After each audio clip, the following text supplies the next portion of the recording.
എല്ലാവർക്കും chef D എന്ന ചാനലിലേക്ക് സുസ്വാഗതം. ഇന്ന് നമ്മൾ വന്നിരിക്കുന്നത് ബീഫിൻ്റെ ഒരു ചെറിയ ഐറ്റം ആയിട്ടാണ്. ബീഫിൻ്റെ ചെറിയ ഐറ്റം എന്ന് പറയുമ്പോഴത്തേക്കിന് ഏകദേശം നമ്മുടെ ഫിഷ് നിർവ്വാണമൊക്കെ പ്രിപ്പയർ ചെയ്യുന്ന ഒരു ഫോർമാറ്റിൽ ചെയ്യുന്ന ഒരു ചെറിയൊരു ബീഫിൻ്റെ ഒരു റെസിപ്പിയാണ് നമ്മൾ ഇന്ന് പരിചയപ്പെടുത്താൻ പോകുന്നത്. എന്നും പതിപോലെ തന്നെ എൻ്റെ അനിയൻ ഹീരജാണ് ഇത് പ്രിപ്പയർ ചെയ്യുന്നത്. എൻ്റെ റെസിപ്പി എൻ്റെ ആണെങ്കിലും ഞാൻ അതിൻ്റെ ക്രെഡിറ്റ് എൻ്റെ അനിയന് വിട്ടു കൊടുക്കുക കേട്ടോ. ഞാൻ എന്തൊരു വിശാല മനസ്കനല്ലേ അല്ലടാ, ഉണ്ടാക്കുന്ന മാത്രം ഞാനും ക്രെഡിറ്റ് മാത്രം അങ്ങനെയാണല്ലോ. അതാണല്ലോ മുതലാളിമാർക്കൊക്കെ അങ്ങനല്ലേ. ഓക്കെ, അപ്പം നമുക്ക് കാര്യത്തിലേക്ക് കിടക്കാം. അപ്പോൾ നമ്മൾ ഇന്ന് ഉണ്ടാക്കാൻ പോകുന്ന ഈ ഒരു റെസിപ്പി നിങ്ങളെല്ലാവരും ഒന്ന് ഫോളോ ചെയ്ത് നോക്കണം. നമ്മൾ എന്താണ് ചെയ്യുന്നത്, എങ്ങനെയാണ് ചെയ്യുന്നത് എന്നുള്ളത് വ്യക്തമായിട്ട് നമ്മൾ വീഡിയോയിൽ പറഞ്ഞു തരാൻ ശ്രമിക്കുന്നതാണ്. ഓക്കെ, അപ്പോൾ നമുക്ക് വീഡിയോയിലേക്ക് കിടക്കാം. ഓക്കെ, അതിൻ്റെ ഇൻഗ്രീഡിയൻസ് എന്തൊക്കെയാണെന്നുള്ളതാണ് നമ്മൾ ഇതിനകത്ത് നോക്കാൻ പോകുന്നത്. വേറൊന്നുമല്ല, നമുക്ക് ആദ്യമേ ഒരു ബീഫ് ഒരു ചെറിയ ബൗളിൽ എടുത്തിട്ടുണ്ട്. നമ്മളിത് ഇങ്ങനെ പറഞ്ഞ് കടയിൽ നിന്ന് മേടിച്ചതല്ല കേട്ടോ. കടയിൽ നിന്ന് മേടിച്ചുകൊണ്ട് വന്നതിനകത്തുനിന്ന് ചെറുതായിട്ട് ഞങ്ങൾ റിസ്ക് ചെയ്ത് ഇതുപോലുള്ള സാധനങ്ങൾ ഉണ്ടാക്കി നോക്കാനായിട്ടേ. അപ്പം വറക്കാനുള്ള കൂട്ട് നമ്മൾ റെഡിയാക്കി വെച്ചിട്ടുണ്ട്. അത് പ്രത്യേകിച്ച് വലിയ കൂട്ടൊന്നുമല്ല. ഈ പറയുന്ന പോലെ മുളക് പൊടി, പിന്നെ മഞ്ഞൾപ്പൊടി, മീറ്റ് മസാലയും ഉപ്പും കൂടെ ചേർത്തിട്ടുള്ളൊരു ചെറിയ കൂട്ടാണ്. പിന്നെ നമുക്ക് ആവശ്യമായിട്ടുള്ളത് നമ്മുടെ തേങ്ങാപ്പാലുണ്ട്. നമ്മൾ വീട്ടിലുണ്ടായിരുന്ന തേങ്ങ അരിഞ്ഞ് പിഴിഞ്ഞുണ്ടാക്കിയ തേങ്ങാപ്പാലാണ്. പിന്നെ വേണ്ട നമ്മുടെ കത്തി, കാരണം ഇതൊക്കെ മുറിക്കണമല്ലോ. പിന്നെ തക്കാളി വേണം, തക്കാളി ഉണ്ട്, പച്ചമുളക്, പിന്നെ കറിവേപ്പില. ഇത്ര ഐറ്റമാണ് നമ്മൾ ഇതിനകത്ത് ചേർക്കുന്നത്. ഇനി നമുക്കിതെങ്ങനെ പ്രിപ്പയർ ചെയ്യുന്നത് നോക്കാം. അപ്പോൾ നമ്മളൊരു തക്കാളി എടുത്തിട്ടുണ്ട്. അതിൻ്റെ സൈഡ് കട്ട് ചെയ്ത് നല്ല വൃത്തിക്കൊക്കെ എടുക്കണമല്ലോ. തക്കാളി അരിയുമ്പോൾ നീളത്തിൽ അരിയാൻ ശ്രമിക്കണം. നമ്മൾ നിർവ്വാണം ഉണ്ടാക്കുന്ന രീതി തന്നെ, പക്ഷേ ചെറിയ മാറ്റങ്ങൾ. അതിനകത്ത് എനിക്ക് തോന്നുന്നത് ബീഫിന് പകരം മീനാണ് അത്ര ആ ഒരു മാറ്റം മാത്രമേ ഉള്ളൂ. അങ്ങനെയല്ല, നമ്മൾ ബീഫ് വറക്കുന്ന കൂട്ടിനാണെങ്കിലും മീനിൻ്റെ കൂട്ടിന് രണ്ടാണല്ലോ. അപ്പോൾ ഇതിനകത്ത് വരുന്ന ടേസ്റ്റിൻ്റെ വ്യത്യാസം എന്താണെന്നുള്ളത് നമ്മൾ കുക്ക് ചെയ്തതിന് ശേഷം കറക്റ്റായിട്ട് ഞാൻ പറയാം. അപ്പോൾ തക്കാളി നമ്മൾ കറക്റ്റായിട്ട് നീളത്തിൽ അരിഞ്ഞെടുക്കുക. അത് മതി, ഒരു തക്കാളിയുടെ പകുതി മതി. ഒരു തക്കാളിയുടെ പകുതി നമ്മൾ അരിഞ്ഞു, കാരണം ബീഫ് ഇത്രയല്ലേ ഉള്ളൂ, ഒരു 3-4 കഷ്ണമല്ലേ ഉള്ളൂ. അപ്പം തക്കാളി ഒരു പകുതി അരിഞ്ഞ് നമ്മൾ മാറ്റി വെച്ചിട്ടുണ്ട്. അടുത്ത പച്ചമുളക് എടുക്കാം. പച്ചമുളകാണ് നമുക്ക് മെയിനായിട്ട് വേണ്ട. അതൊരു 2-3 എല്ലാം എടുത്താൽ അത് നീളത്തിലരിഞ്ഞ് റെഡിയാക്കി വെക്കുക.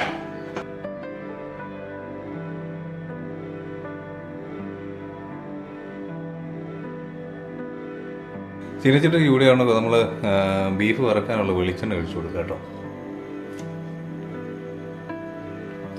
എണ്ണ ചൂടായിട്ടുണ്ട്. നമ്മൾ ബീഫ് എടുത്തിട്ട് കേട്ടോ. കൈ കൊള്ളല്ലേ.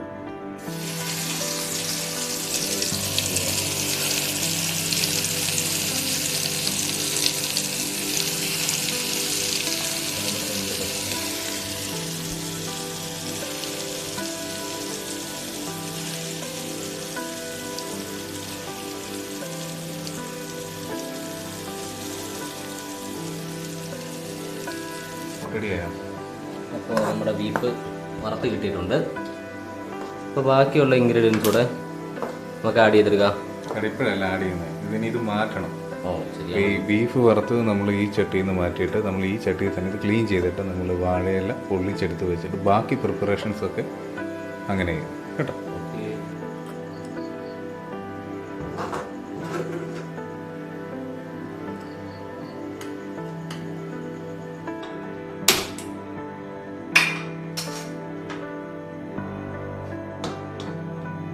ആദ്യമായിട്ട് നമ്മൾ ലേശം വെളിച്ചെണ്ണ ഒഴിച്ചു കൊടുക്കണം.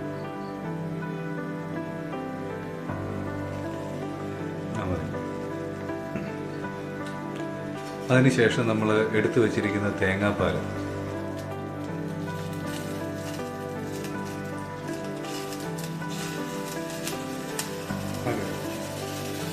നമ്മളെടുത്തിരിക്കുന്ന ബീഫ് മുങ്ങി കിടക്കാൻ മാത്രമുള്ള തേങ്ങാപ്പാൽ ഒഴിച്ചാൽ മതി. ഒരുപാട് ഒഴിച്ചാലും അതിൻ്റെ ടേസ്റ്റ്. ഇനി നമുക്കിതിലേക്ക് നമ്മുടെ ബാക്കി ഇൻഗ്രീഡിയൻസ് ചേർത്ത് കൊടുക്കാം. അതായത് ആദ്യമേ നമ്മൾ ഇട്ട് കൊടുക്കുന്നത് വറുത്ത് മാറ്റി വെച്ചിരിക്കുന്ന ബീഫാണേ. ബീഫ് നമ്മൾ അതിനകത്തോട്ട് ചേർത്ത് കൊടുക്കുന്നുണ്ട്.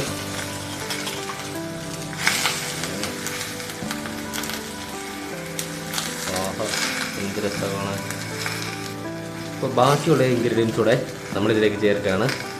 ആദ്യം നമുക്കെന്താ തക്കാളി ചേർത്ത് കൊടുക്കാം.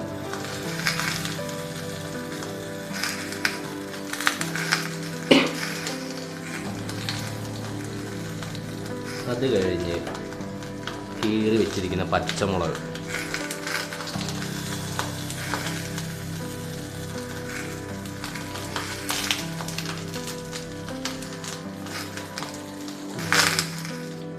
ലേശം കുരുമുളക് പൊടിയും കൂടെ നമ്മൾ ചേർക്കുന്നുണ്ട്. കുരുമുളക് പൊടി നിങ്ങളുടെ എരിവിനനുസരിച്ച് വേണം ചേർത്ത് കൊടുക്കാനേ, കാരണം കൂടിപ്പോയി കഴിഞ്ഞാൽ ചിലപ്പോൾ നമുക്ക് ഒട്ടും സഹിക്കാൻ പറ്റാത്ത എരിവായിരിക്കും. അപ്പോൾ നിങ്ങളുടെ എരിവിനനുസരിച്ച് കുരുമുളക് പൊടി ചേർത്ത് കൊടുത്താൽ നിങ്ങളുടെ ക്വാണ്ടിറ്റി, അതായത് ബീഫിൻ്റെ ക്വാണ്ടിറ്റി, നിങ്ങൾ ഉണ്ടാക്കുന്ന കറിയുടെ ക്വാണ്ടിറ്റിക്ക് അനുസരിച്ച് നമ്മൾ ഈ പറയുന്ന കുരുമുളക് പൊടി ഇട്ട് കൊടുക്കുക. ഇതിന് നല്ലപോലെ ഒന്ന് ഇളക്കിയതിന് ശേഷം നമ്മൾ ബാക്കിയുള്ള നമ്മുടെ കറിവേപ്പിലയും കൂടെ ഇട്ട് കൊടുക്കും.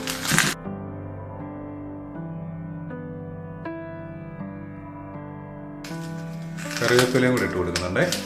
കറിവേപ്പില ഇട്ട് കൊടുത്തതിന് ശേഷം ഒന്നുകൂടെ ഒന്ന് നല്ലപോലെ ഇളക്കണം. നല്ലപോലെ ഇളക്കി ഇതൊന്ന് തിളച്ച് വരുന്നിടം വരെ നമ്മൾ കുക്ക് ചെയ്യാം. അപ്പം നല്ലപോലെ ഒന്ന് തിളച്ച് കഴിയുമ്പോഴത്തേക്കിനും നമ്മുടെ ആ തേങ്ങാപ്പാലിൻ്റെയും പച്ചമുളകിൻ്റെയും തക്കാളിയുടെ ഒക്കെ ആ ഒരു എസൻസ് ബീഫിലേക്ക് പറ്റി പിടിക്കുന്നിടം വരെ ഇത് ജസ്റ്റ് ഒന്ന് കുക്ക് ചെയ്തെടുക്കുക.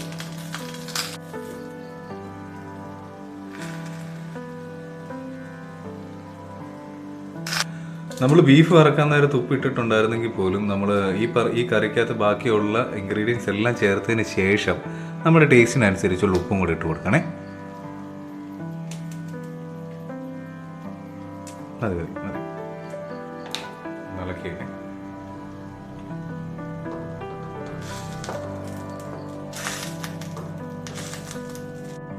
അപ്പോൾ നമ്മുടെ ബീഫ് നിർവാണ റെഡി ആയിട്ടുണ്ട്. അത് നമുക്കൊരു പ്ലേറ്റിലേക്ക് സെർവ് ചെയ്യാം.